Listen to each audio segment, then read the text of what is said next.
how does Luciferian fit into these secret societies, or is it totally separate?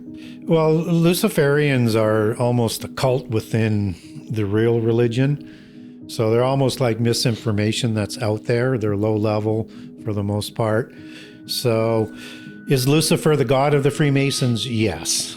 But not how we see these low level sort of churches at. And it doesn't mean that they don't have some bloodlines or maybe some organizational relationship. But understand the Gnostic religion is polytheism, with Satan as being the chief god.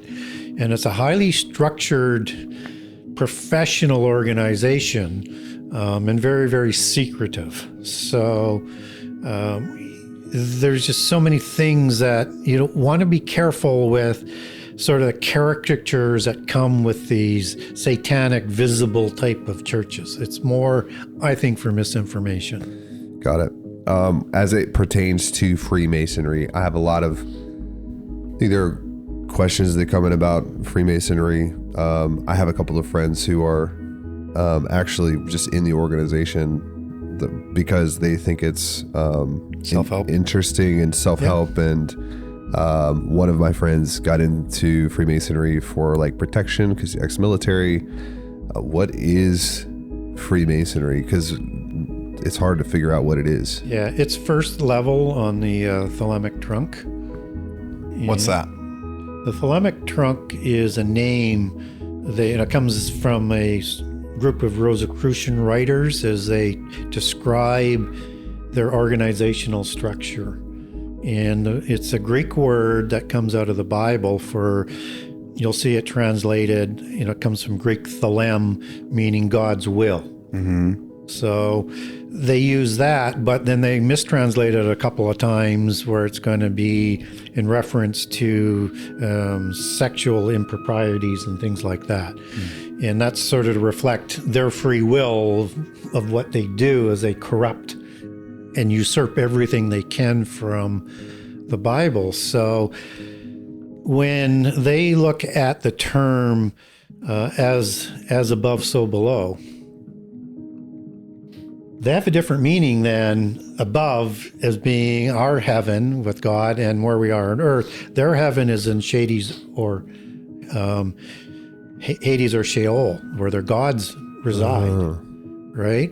So this thelemic tree, just like the genealogical tree is a thelemic tree for the genealogies, has its roots that go down into the earth, into another dimension, because those locations are located through portals in their belief system. And so they get their genealogical roots from the celestial mafia godfathers that we talked about earlier, the fallen angels, the gods, and they receive their authority with this other tree. So you can imagine the genealogical thelemic tree as like an ash tree, an oak tree, or an elm tree, and preferably the elm tree, which is very important in the Gnostic religion. Won't go into the history, but those are like umbrella trees, right? Oak trees can maybe grow a little bit more straight up, but still that sort of concept, just like oak was the holy tree of the Druids. So they'll use them interchangeably within the different cultures. And you also have this cedar of Lebanon that the organizational structure is based on. So that is this giant tree that's used in Amos 2 for the description of the Amorites to being like the cedars of Lebanon as giants. It's a simile. They weren't that big because these trees were 100 feet tall and 50 feet around. But again, it gives you the 2-to-1 height to width ratio for the stout aspect. When you're looking at biblical references like Og's bed, for example, 9 and 4 cubits, is that 2-to-1 stout sort of ratio and description of the giants. So what's interesting about this tree as well is that the branches come down. So this is the thelemic tree for the secret society organizational trunk structure, and then those trunk organizations are on the trunk, and then you have all these branches that intersect around the tree, and that has a hierarchy within all of the branches. So you have a major branch organization that intersects into the thelemic tree. And so, for example, you would have, just to do some quick examples, the skull and bones initiatory organization on the Ivy League colleges in the U.S. is an Illuminati organization, and they have the emblem of the Illuminati, and they have the Templars' skull and bones, right? And so that would be one of those organizations that would intersect into the trunk, as an example. So the Davos crew, World Bank is another organization, IMF is another one, World Trade Organization, those types of organizations would enter into the Committee of 300 trunk section. And so the more powerful and influential is the higher they intersect is branching out from that trunk.